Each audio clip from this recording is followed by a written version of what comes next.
పని చేసి వెళ్ళిపోయారు.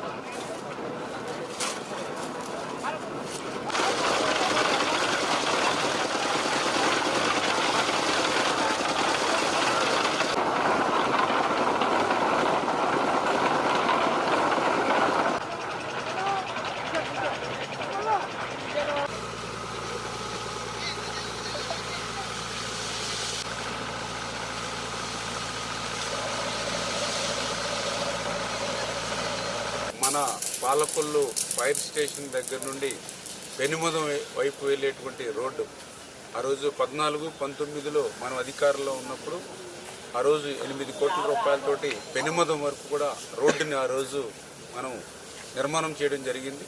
దురదృష్టం గత 5 సంవత్సరాల వైఎస్ఆర్సీపీ పాలనలో మళ్ళీ ఈ రోడ్డు వంక చూసినటువంటి పరిస్థితి లేనటువంటి నేపథ్యంలో ఈ ఫైర్ స్టేషన్ దాటిన తర్వాత ఈ యొక్క పెనుమదం ఎంట్రన్స్ వరకు చూస్తే పెద్ద పెద్ద గోతులతో నిండిపోయి ఎంతోమంది ఆ గోతుల్లో పడి ప్రాణాలు కోల్పోయిన వాళ్ళు ఉన్నారు, కాళ్ళు చేతులు ఇరిగినటువంటి వాళ్ళు ఉన్నారు.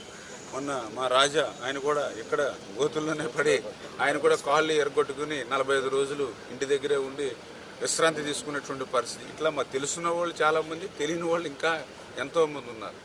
అటువంటి స్థితిలో మళ్ళీ ఈరోజు కూటమి ప్రభుత్వం అధికారంలోకి వచ్చిన తర్వాత ఆ ఫైర్ స్టేషన్ దగ్గర నుంచి ఆ గోతులు కనపడకుండా భవిష్యత్తులో లేకుండా శాశ్వతంగా నిర్మాణం, గోతులు లేకుండా రోడ్డు నిర్మాణం చేయాలనేటువంటి ఆలోచనతో సీసీ రోడ్లు ప్రపోజ్ చేసి ఆ 1,50,00,000తోటి ఆ నిర్మాణ పనులు చురుకుగా సాగుతున్నాయి. ఇప్పుడే మన పనులు కూడా చూడటం జరిగింది.